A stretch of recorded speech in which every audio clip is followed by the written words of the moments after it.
سر اگلا سوال ہے کہ 22 رجب کے کنڈوں کے حوالے سے آپ کا کیا موقف ہے؟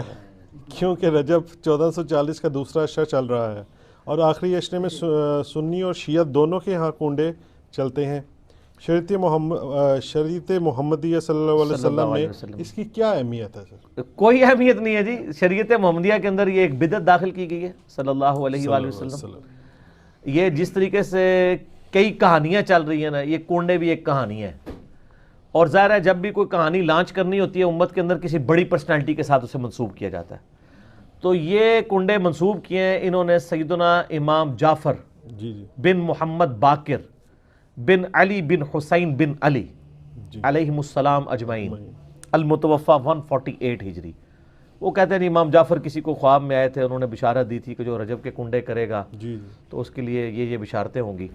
یہ تو سٹارٹ ہی خواب سے ہو رہا ہے، اس کا دین کے ساتھ کوئی لینا دینا نہیں، نہ امام جعفر کے ساتھ کوئی لینا دینا ہے۔ یہ وہ ایک پروپیگنڈا جو شیعہ کے ہاں چلا اور وہ کنڈے چل رہے ہیں، اور سنیوں کے ہاں بھی چونکہ امام جعفر ایک ڈومیننٹ پرسنالٹی ہے، ان کو رسپیکٹ دی جاتی ہے، ہم خود دیتے ہیں، تو چونکہ اب ان کا نام بولا گیا ہے، جس طرح کہ 11ویں کے اوپر شیخ عبدالقادر جیلانی کا نام بول دیا جاتا ہے تو وہ 11ویں چلنا شروع ہو گئی ہے، اس طرح سنیوں کے ہاں بھی چلنا شروع ہو گئی۔ باقی دوسری طرف اہل سنت میں جو اینٹی شیعہ ایلیمنٹس تھے، انہوں نے کوشش کی کہ جی اس سرمنی کو ڈیلیوٹ کرنے کے لیے انہوں نے ایک نئی کہانی ڈیوائز کی۔ انہوں نے کہا کہ اصل میں 22 رجب کو حضرت معاویہ ابن ابی سفیان رضی اللہ تعالیٰ عنہ کی وفات ہوئی تھی، اس وفات کی خوشی میں شیعہ جو ہے نا وہ کنڈے بناتے ہیں۔ یہ ایک نئی کہانی انہوں نے دریافت کی۔ تو یہ کہانی جب آپ نے دریافت کی ہے تو یہ کہانی دریافت جن لوگوں کے بارے میں کی ہے سر، ان کی بھی رائے لے لیں کہ ان کا موقف یہ ہے بھی ہے کہ نہیں، تو وہ آپ کو کہیں گے کہ ہمارے لیے حضرت معاویہ کی موت یا زندگی اتنی اہمیت کی حامل نہیں ہے کہ ہم اس کو سیلیبریٹ کریں۔ وہ تو کہتے ہیں ہم ان کو کوئی اہمیت دیتے ہی نہیں ہے، ہم ان کو اتنا امپورٹنٹ پرسنالٹی کے طور پہ نہیں مانتے۔ وہ کیا مانتے ہیں وہ ایک علیحدہ معاملہ ہے، لیکن کہتے ہیں اتنا بھی ہم نے سیریس نہیں لیا ہوا ان کو۔ یہ اسی طریقے سے ہے جیسا کہ بریلویوں کو یہ کیا کہانی کی کروائی جاتی ہے اور دیوبندیوں کو کہ اہل حدیث اماموں کو نہیں مانتے۔ ہم بھی بچپن میں، میرا خود بھی سارے فرقوں میں، مطلب میرا تو بلٹ اپ سارا بریلویت میں ہوا ہے، تو اب یہ بہت بڑی کہانی اور چل رہی ہے۔ آپ کسی اہل حدیث سے بھی جا کے پوچھے کہ یار آپ اماموں کو نہیں مانتے، وہ کہیں گے نعوذ باللہ ہم تو مطلب اماموں کی خدمات کو لے کے چل رہے ہیں۔ چلے اگر امام حنیفہ رحمہ اللہ سے کوئی اختلاف بھی ہوا کسی مسئلے میں وہ تو الگ بات، باقی جو 3 بڑے فقہ کے امام ہیں، 3 وہ جو کہانی کرا کے بتائے گئے ہیں، یہ تو ہزاروں فقہ کے امام ہیں جن کے نام کتابوں میں ہیں لیکن وہ پبلکلی نہیں چلے۔ یہ وہ 4 امام تھے جن کو فرقوں نے آپ سمجھ لیں پروموشن کرنا شروع کر دی، تو ایک معاملات چل گئے، پارٹیاں مل گئیں ان کو۔ جیسے نبی الاسلام کی ایک بیٹی سیدہ فاطمہ کو پارٹی مل گئی، باقی بیٹیوں کو پارٹی نہیں ملی تو وہ بیچاری مشہور نہیں ہوئی، حالانکہ شیعہ کی معتبر کتابوں کے اندر یعنی نبی الاسلام کی 4 بیٹیاں، ایران کے شیعہ تو 4، وہ کہتے ہیں یہ تو انڈاؤٹڈ مسئلہ ہے، یہاں پہ کہانیاں انہوں نے کروائی ہوئی ہیں۔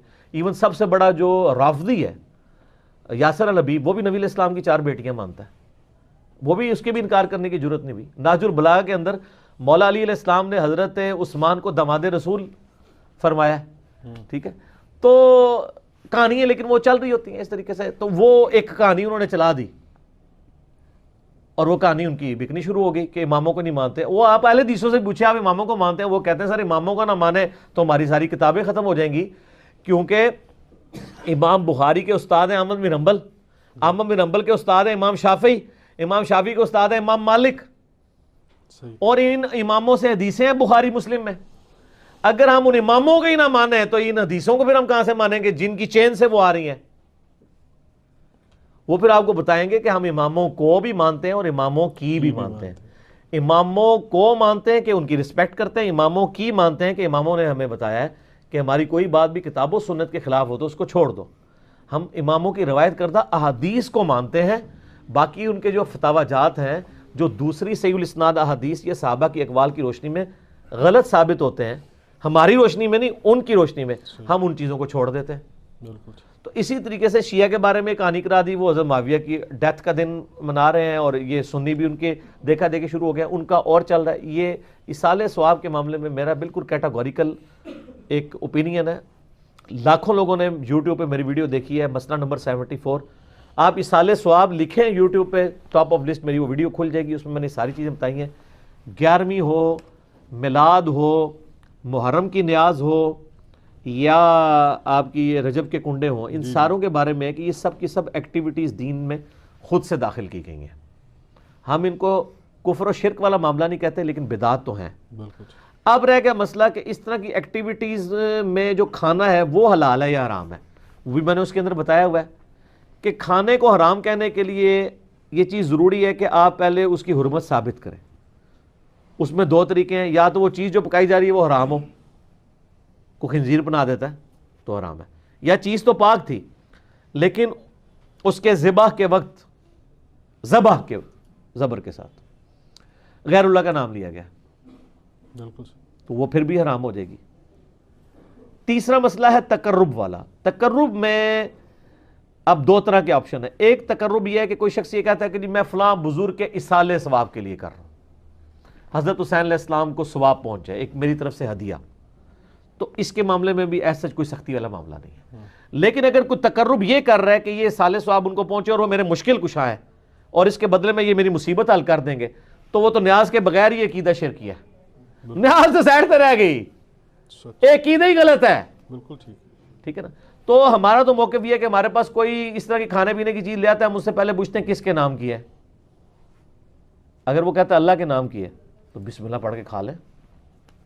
اگر وہ کہتا ہے یہ فلاں بزرگ کی ہے تو اسے پوچھے یہ بزرگ کے نام سے مراد آپ کیا لے رہے ہیں؟ کیا ان کی رضا کی خاطر ہے، ان کے نام کا ذبیح ہے؟ تو سر یہ کوئی بھی نہیں آپ کو کہے گا. کوئی جاہل کہہ دے تو کہہ دے، وہ کہے گا نہیں اللہ کا نام دیے ثواب پہنچانا ہے انہوں نے. اچھا جی، پھر زیادہ وہم نکالنا ہے تو آپ پوچھ لیں کہ ثواب پہنچا کے کڈنا کہ جے وچوں جے تسی واقعی کھانا نہیں کھانا تے، جے کھانا کھانا تے اتنے تک ہی سوال رکھو، زیادہ غلوف نہ کریں آپ کیونکہ غلوف کریں گے نا تو معاملات بگڑیں گے. اور یہ میں آپ کو اپنی طرف سے نہیں بتا رہا. صحیح بخاری میں سیدہ عائشہ نے نبی علیہ السلام سے پوچھا یا رسول اللہ علیہ وسلم یہ کچھ نیو مسلم ہے، ہمیں نہیں پتا انہوں نے ذبیحہ صحیح کیا ہوا یا نہیں کیا، تو یہ جب کوئی اس طرح کی گفٹ لے کے آتے ہیں ہم کیا کریں؟ آپ نے فرمایا بسم اللہ پڑھ کے کھا لیا کرو. اللہ اکبر. اللہ آپ نے کہا کہ بلاؤ، آپ یہ بھی کہہ سکتے تھے حلف دلواؤ، یہ وہ وہم نکالا کہ مسلمان کا ذبیحہ ہے نا تو حسن ظن رکھو، زیادہ نٹی گریٹی میں نہ پڑھو. سبحان اللہ. ٹھیک ہے نا. اس کا غلط رزلٹ بھی نکال لیا یوسف القرداوی صاحب نے. انہوں نے وہ اسلام میں حلال و حرام ایک کتاب لکھی، اس میں انہوں نے لکھا کہ یہ جو غیر مسلموں کے بھی جو ذبیحے چل رہے ہیں نا، اور جو KFC میکڈونلڈ چل رہے ہیں جو ڈیفینیٹلی ذبیحے ہے ہی نہیں ہے، وہ اللہ کے نام کے کیا، وہ تو مطلب بالکل ذبح والا معاملہ ہی اس کے اندر اس طریقے سے نہیں ہے، نہ وہ اللہ کا نام لیتے ہیں. وہ کہتے ہیں بسم اللہ پڑھ کے آپ کھا سکتے ہیں، اور اس حدیث سے پلی لی. تو میں نے ان کا بھی رد کیا کہ سر ایڈی بھی کھلی چھٹی نہ دو. مسلمان کا ذبیحہ ہے نا اس کے اوپر آپ کو وہم نہیں کرنا چاہیے اگر وہ مسلمان ہے. اب وہ اگلا مسئلہ شروع ہو جائے گا کہ وہ بریلوی ہے، دیوبندی ہے، اہل حدیث ہے، شیعہ ہے. یہ نئی کہانی کرنے کی ضرورت نہیں ہے. اہل کتاب کا ذبیحہ بھی حلال ہے. تو اگر آپ ایک دوسرے کو مسلمان ماننے کے لیے تیار نہیں، چلو اہل کتاب ہی مان لو. یہود و نصارہ کی عورتوں سے تو آپ کا نکاح جائز ہے سورۃ المائدہ کے پہلے رکوع کے تحت، اور اسی رکوع میں آتا ہے کہ اہل کتاب کا ذبیحہ بھی حلال ہے، کوشر فوڈ. جی ہاں، اگر وہ اللہ کے نام کے اوپر کیا ہو. تو اگر یہود و نصارہ کا اللہ کے نام کا ذبیحہ حلال ہے تو جو آپ کے اپنے اہل کتاب ہیں قرآن کے فائنل ٹیسٹمنٹ کے ماننے والے، وہ تو old testament new testament tempered form میں مان رہے ہیں. اور وہ اتنے ظالم ہیں کہ نبی علیہ السلام کو وہ دجال سمجھتے ہیں، نعوذ باللہ. ظاہر ہے پیغمبر نہیں مان رہے، تو جب آپ کسی کو پیغمبر نہیں مان رہے، جیسے ہم غلام احمد قادیانی کو پیغمبر نہیں مانتے تو کیا سمجھتے ہیں؟ دجال کے اس نے دجل کیا ہے، جھوٹ بولا ہے. اس کے باوجود اللہ تعالیٰ کہہ رہا ہے کہ ان کا ذبیحہ بھی حلال ہے. اور جو آپ کے نبی کے عاشق ہیں، جو محمد اور آل محمد کے لیے جان دینے کے لیے تیار ہیں، سر ان کے اوپر آپ کم از کم یہودیوں والا اسٹیٹس تو ان کو دے دیں. ٹھیک ہے، تو وہ آپ دینے کے لیے تیار نہیں ہے. اسی پہ میرا ایک کلپ بھی ہے، وہ کیا سنی شیعہ کا نکاح ہو سکتا ہے، اس کا بھی پھر اتنا مذاق اڑاتے ہیں. سر میں نے تو کہانی الٹ دی ہے نا. میں نے سوال کرنے والے سے یہ میرا کلپ بلاک، میں نے کہا یہ سوال نہ کریں سنی شیعہ کا، آپ یہ پوچھیں سنی کا بھی نکاح ہو سکتا ہے کہ نہیں. کیونکہ اگر سنی حنفی ہے تو وہ یا سنی حنفی دیوبندی ہوگا یا سنی حنفی بریلوی ہوگا. تو ہے تو دونوں سنی نا. سنی اہل حدیث ہوا تو وہ تو بہت دور بیچارہ بیٹھا ہے، اس کی تو کوئی اوقات ہی نہیں نا ان کے نزدیک، وہ تو بہت تھوڑے ہیں.